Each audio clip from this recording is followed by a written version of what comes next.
Hi friends, welcome to Telugu share knowledge. ఈరోజు ఆధునిక భౌతిక శాస్త్రంలో పార్ట్ 2 బిట్స్ తెలుసుకుందాం. ఫస్ట్ క్వశ్చన్, పరమాణువులో ప్రాథమిక కణాలు. ఆన్సర్ ఏ, బి, సి.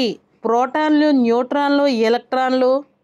పరమాణువులు ఎక్కడ ఉంటాయంటే పదార్థంలో అనేవి పరమాణువులు ఉంటాయి. దీనిలో ప్రాథమికంగా ఉన్న కణాలు ఏవి అంటే ప్రోటాన్, న్యూట్రాన్, ఎలక్ట్రాన్. అలాగే పదార్థంలో పరమాణువులు ఉంటాయి. ఈ పదార్థమును విభజించలేమని జాన్ డాల్టన్ చెప్పారు. కానీ రూదర్ఫర్డ్ పరమాణువును విభజించవచ్చని, పరమాణువులో కేంద్రకం ఉంటుందని బంగారు రేకుల ప్రయోగం ద్వారా నిరూపించాడు. ఆ పరమాణువులో కేంద్రకం యొక్క పరిమాణం ఒక ఫెర్మి ఉంటుందని చెప్పారు. ఈ ఫెర్మి విలువ 10⁻⁻15 మీటర్స్ ఉంటుందని చెప్పారు. అలాగే కేంద్రకంలో ప్రోటాన్లు, న్యూట్రాన్లు ఉంటాయని, దానికి సమతుల్యం చేయడానికి ఎలక్ట్రాన్లు స్థిర కక్షలో పరిభ్రమిస్తుంటాయని వివరించారు. ఈ ఎలక్ట్రాన్కు రుణావేశం, ప్రోటాన్కు ధనావేశం ఉంటుందని, అలాగే న్యూట్రాన్ అనేది తటస్థంగా ఉంటుందని వివరించారు. నెక్స్ట్, న్యూట్రాన్ ఆవేశం. న్యూట్రాన్కి ఆవేశం అనేది ఉండదు, అంటే ఇది ఒక తటస్థ కణం. ఎలక్ట్రాన్ ఆవేశం రుణావేశం, అలాగే ప్రోటాన్ ఆవేశం ధనావేశం. ఎలక్ట్రాన్కి ఆవేశం ఎంత ఉంటుందంటే 1.602 × 10⁻⁻19 కూలుంబ్ల రుణావేశం ఉంటుంది. ప్రోటాన్ ఆవేశం 1.602 × 10⁻⁻19 కూలుంబ్ ధనావేశం. ఒక పరమాణువు కేంద్రకంలో ప్రోటాన్లు, న్యూట్రాన్లు ఉంటాయి. ఈ ఎలక్ట్రాన్ ఆవేశం అలాగే ప్రోటాన్ ఆవేశం అనేది రెండు సమానమైనప్పుడు న్యూట్రాన్ ఆవేశం అనేది తటస్థంగా ఉంటేనే ఆ పరమాణువు అనేది స్థిరంగా ఉండుతుంది. నెక్స్ట్, భారయుత కణం అని దేనిని అంటారు? ఆన్సర్ ఏ, న్యూట్రాన్ అంటారు. ఎలక్ట్రాన్ యొక్క ద్రవ్యరాశి 0.055 AMU అంటే అటామిక్ మాస్ యూనిట్. ప్రోటాన్ యొక్క ద్రవ్యరాశి 1.0073 AMU, 1.0087 AMU. అంటే మిగతా రెండు కణాలతో పోలిస్తే దీని భారం అనేది ఎక్కువగా ఉంది కాబట్టి దీనిని భారయుత కణం అని అంటారు. అందుకే పరమాణువులోని భారంగా ఉండే కణాలు మాత్రమే కేంద్రకంలో ఉంటాయి. తక్కువ ద్రవ్యరాశి అంటే తేలికగా ఉన్న కణాలు చుట్టూ పరిభ్రమిస్తుంటాయి. నెక్స్ట్, న్యూట్రాన్లు కనుగొన్న శాస్త్రవేత్త. Answer D, James Chadwick. Next, న్యూట్రాన్లు లేని ఏకైక మూలకం. Answer B, hydrogen. నెక్స్ట్, తక్కువ వేగంతో ప్రయాణిస్తున్న న్యూట్రాన్లను ఏమంటారు? ఆన్సర్ థర్మల్ న్యూట్రాన్లు అంటారు. నెక్స్ట్, బీటా కిరణం అనగా? ఆన్సర్ స్వేచ్ఛగా ఉన్న ఒక న్యూట్రాన్ సుమారు 13 నిమిషాలు విచ్ఛిన్నం చెంది ఒక ప్రోటాన్ ఎలక్ట్రాన్గా విడిపోతుంది. ఇలా ఏర్పడిన ఈ ఎలక్ట్రాన్ను బీటా కిరణం అంటారు. నెక్స్ట్, న్యూట్రాన్ ద్రవ్యరాశి. ఆన్సర్ ఏ, 1.0087 AMU అటామిక్ మాస్ యూనిట్. అలాగే ప్రోటాన్ ద్రవ్యరాశి 1.0073 AMU. ఎలక్ట్రాన్ ద్రవ్యరాశి 0.0055 AMU. 1 AMU విలువ ఎంత అంటే 931.5 మిలియన్ ఎలక్ట్రాన్ వోల్ట్లు. ఈ మూడింటి ద్రవ్యరాశిలో న్యూట్రాన్ యొక్క ద్రవ్యరాశి మిగతా రెండిటికన్నా ఎక్కువ ఉంది, అంటే భారయుత కణం అని న్యూట్రాన్ని పిలుస్తారు. అలాగే కేంద్రకంలో భారం ఎక్కువగా ఉన్న కణాలు ప్రోటాన్ అలాగే న్యూట్రాన్లు మధ్యలో ఉండిపోతాయి. కానీ భారం తక్కువగా ఉన్న ఎలక్ట్రాన్ మాత్రం. నెక్స్ట్, పరమాణు కేంద్రకంలోని ప్రోటాన్ల సంఖ్యని ఏమంటారు? ఆన్సర్ బి, పరమాణు సంఖ్య అంటారు. ఇది కేంద్రకం చుట్టూ తిరిగే ఎలక్ట్రాన్ల సంఖ్యకి సమానం. నెక్స్ట్, పరమాణు సంఖ్యను ఏ అక్షరంతో సూచిస్తారు? ఆన్సర్ డి, జెడ్ అక్షరంతో సూచిస్తారు. న్యూట్రాన్ను ఎంతో, ఎలక్ట్రాన్ను ఈతో, ప్రోటాన్ను పీతో సూచిస్తారు. నెక్స్ట్, కేంద్రకంలోని ప్రోటాన్, న్యూట్రాన్ల సంఖ్యల మొత్తాన్ని ఏమంటారు? ఆన్సర్ ఏ, పరమాణు ద్రవ్యరాశి సంఖ్య అంటారు. దీనిని ఏ అక్షరంతో సూచిస్తారు? నెక్స్ట్, న్యూక్లియన్లు అనగా? ఆన్సర్ ఏ, ప్రోటాన్ న్యూట్రాన్లను కలిపి న్యూక్లియన్లు అంటారు. నెక్స్ట్, కేంద్రక బంధన శక్తి అనగా? ఒక పరమాణువులోని కణాలన్నింటి ద్రవ్యరాశుల మొత్తం కంటే ఆ కేంద్రకం నిజ ద్రవ్యరాశి కొంత తక్కువగా ఉంటుంది. దీనిని ద్రవ్యరాశి లోపం అంటారు.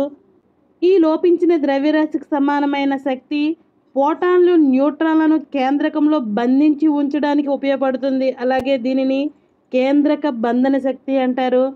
అంటే ఒక పరమాణు కేంద్రకంలో ప్రోటాన్లు న్యూట్రాన్లు ఉంటాయి కదా, దాని చుట్టూ ఎలక్ట్రాన్లు అనేవి స్థిరకక్షలో తిరుగుతుంటాయి.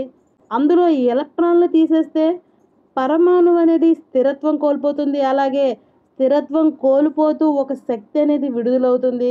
ఈ శక్తినే ద్రవ్యరాశి శక్తి తుల్యతా నియమం అంటారు. దీనిని ఐన్స్టీన్ వివరించారు. అంటే ద్రవ్యరాశి విధ్వంసమైనప్పుడు దానికి సమానమైన శక్తి పుడుతుంది. శక్తి అదృశ్యమైనప్పుడు దీనికి సమానమైన ద్రవ్యరాశి ఏర్పడుతుంది. దీనినే ద్రవ్యరాశి శక్తి తుల్యతా నియమం అంటారు. నెక్స్ట్, ఫిజిక్స్లో తొలి నోబెల్ బహుమతి గ్రహీత ఆన్సర్ సి రాంట్జన్. రాంట్జన్ ఎక్స్ కిరణాలను కనుగొన్నాడు. వేగంగా ప్రయాణించే ఎలక్ట్రాన్లు టంగస్టన్, మాలిబ్డినం, ప్లాటినం వంటి భార లోహాలను ఢీకొన్నప్పుడు కూలిడ్జ్ నాళంలో ఈ ఎక్స్ కిరణాలు అనేవి ఉత్పత్తి అవుతాయని నిరూపించాడు. ఇతను ఎక్స్ కిరణాలను కనుక్కొని ఫిజిక్స్లో తొలి ఆవిష్కరణ అనేది చేశారు. ఇందుకు గాను ఫిజిక్స్లో ఇతనికి నోబెల్ బహుమతి వచ్చింది. నెక్స్ట్, ఎక్స్ కిరణాల వేగం answer D 3 × 10⁸ metre per second. అంటే ఇది కాంతి వేగంతో సమానం. అంటే కాంతి వేగం కూడా 3 × 10⁸ మీటర్ పర్ సెకండ్. కాబట్టి ఎక్స్ కిరణాల వేగం అనేది కాంతి వేగంతో సమానం. ఎక్స్ కిరణాలు 2 రకాలు. ఒకటి మృదు ఎక్స్ కిరణాలు, అలాగే 2 కఠిన ఎక్స్ కిరణాలు. 0.01 నుంచి 4 యాంగ్స్ట్రామ్ తరంగ దైర్ఘ్యం ఉన్న కిరణాలను మృదు ఎక్స్ కిరణాలు అని, అలాగే 4 నుండి 100 యాంగ్స్ట్రామ్ యూనిట్స్ ఉన్న తరంగ దైర్ఘ్యం ఉన్న కిరణాలను కఠిన ఎక్స్ కిరణాలు అని అంటారు. నెక్స్ట్, ఎక్స్ కిరణాలను ఈ క్రింది వేటిలో ఉపయోగిస్తారు? ఆన్సర్ ఏ, బి, సి, డి. వైద్య రంగంలో, సిటీ స్కానింగ్లలో, పెయింటింగ్లలో సూక్ష్మ లోపాలను గుర్తించడానికి, అలాగే క్యాన్సర్ లాంటి కొన్ని చర్మ వ్యాధులను నయం చేయడానికి, అలాగే పరిశ్రమలలో యంత్ర పరికరాల తరుగుదలను గుర్తించడానికి ఉపయోగిస్తారు. నెక్స్ట్, కాంతి విద్యుత్ ఫలితం ఫోటో ఎలక్ట్రిక్ ఎఫెక్ట్ వివరించిన శాస్త్రవేత్త ఆన్సర్ ఏ, ఐన్స్టీన్. కాంతి విద్యుత్ ఫలితం అంటే సోడియం, పొటాషియం లాంటి క్షార లోహాలు తలాలపై సరైన పౌనఃపున్యం గల కాంతి పడినప్పుడు ఆ లోహతలం నుండి ఎలక్ట్రాన్లు అనేవి బయటకు వస్తాయి. దీనినే కాంతి విద్యుత్ ఫలితం అంటారు. కాంతి విద్యుత్ ఫలితం ఐన్స్టీన్ కనుక్కున్నందుకు గాను ఇతనికి 1921లో నోబెల్ బహుమతి వచ్చింది. నెక్స్ట్, కాంతి శక్తిని విద్యుత్ శక్తిగా మార్చే సాధనం ఆన్సర్ ఏ, కాంతి విద్యుత్ ఘటం.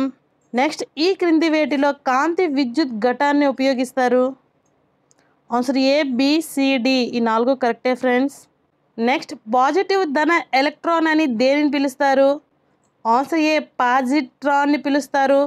పాజిట్రాన్ను 1932లో అండర్సన్ అనే శాస్త్రవేత్త కనుక్కున్నారు. అలాగే దీనిని మొట్టమొదటగా ఎలక్ట్రాన్లో కనుక్కున్నారు. అలాగే న్యూట్రినోను 1930లో ఏ శాస్త్రవేత్త కనుక్కున్నారు? పౌలి అనే శాస్త్రవేత్త కనుక్కున్నారు. అండర్సన్ పాజిట్రాన్ని కనుక్కున్నారు. అలాగే యుకావా అనే శాస్త్రవేత్త పై మీసాన్ అనే కణాన్ని కనుక్కున్నారు. నెక్స్ట్, ఏదైనా కణానికి సమానమైన ద్రవ్యరాశి, దానికి సమానమైన వ్యతిరేక ఆవేశం ఉండే మరొక కణాన్ని ఏమంటారు? మరొక కణాన్ని ప్రతి కణం అంటారు. ఉదాహరణకి ఎలక్ట్రాన్కి ప్రతి కణం పాజిట్రాన్. నెక్స్ట్ క్వశ్చన్, రేడియో ధార్మికతను కనుగొన్న శాస్త్రవేత్త ఆన్సర్ సి, హెన్రీ బెక్రెల్. రేడియో ధార్మికతలు 2 రకాలు.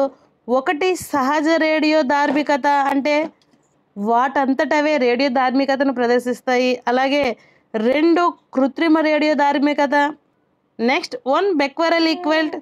రేడియో ధార్మికతను లెక్కించే ప్రమాణాలు బెక్వెరెల్, క్యూరీ, అలాగే rutherford. 1 becquerel equal to answer A, 1 విఘటనం పర్ సెకండ్. అలాగే 1 క్యూరీ ఈక్వెల్ట్ 3.7 × 10⁻10 విఘటనాలు పర్ సెకండ్. అలాగే 1 రదర్ఫర్డ్ ఈజ్ ఈక్వెల్ 10⁻6 విఘటనాలు పర్ సెకండ్. ఈ 3 అనేవి రేడియో ధార్మికతను లెక్కించే ప్రమాణాలు. పరమాణు సంఖ్య 82 కంటే ఎక్కువ గల మూలకాల కేంద్రకాలు అస్థిరత్వం వల్ల వికిరణాలను ఉద్గారం చేస్తూ విఘటనం చెందడాన్ని సహజ రేడియో ధార్మికత అంటారు.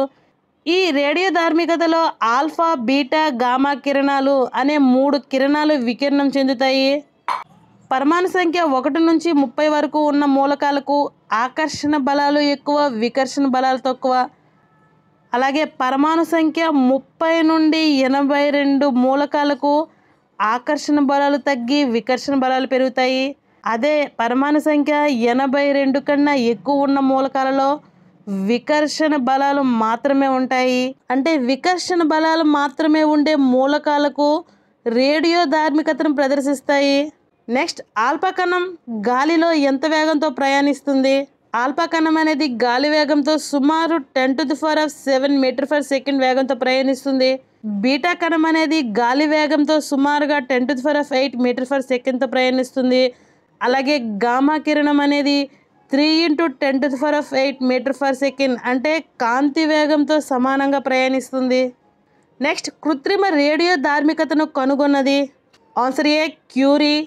పరమాణు సంఖ్య 1 నుంచి 30 వరకు ఉన్న మూలకాలకు ఆకర్షణ బలాలు ఎక్కువ, అలాగే వికర్షణ బలాలు తక్కువ. అలాగే పరమాణు సంఖ్య 30 నుంచి 82 ఆకర్షణ బలాలు తగ్గి వికర్షణ బలాలు పెరుగుతాయి. అలాగే పరమాణు సంఖ్య 82 కంటే ఎక్కువ ఉన్న మూలకాలలో కేవలం వికర్షణ బలాలు మాత్రమే ఉంటాయి. అంటే వికర్షణ బలాలు ఎక్కువగా ఉన్నప్పుడు మాత్రమే ఇవి రేడియో ధార్మికతను ప్రదర్శిస్తాయి. నెక్స్ట్, రేడియో ధార్మికతను ప్రదర్శించే ఏకైక జడవాయువు మూలకం. Answer C, radon. సహజ రేడియో ధార్మిక శ్రేణిలో చివరి మూలకం ఏది అంటే లెడ్. దీని పరమాణు సంఖ్య 82. అలాగే కృత్రిమ రేడియో ధార్మిక శ్రేణులలో చివరి మూలకం బిస్మత్. దీని పరమాణు సంఖ్య 83. అలాగే రేడియో ధార్మికతను ప్రదర్శించే ఏకైక జడవాయువు ఏది అంటే రేడాన్. దీని యొక్క పరమాణు సంఖ్య 86.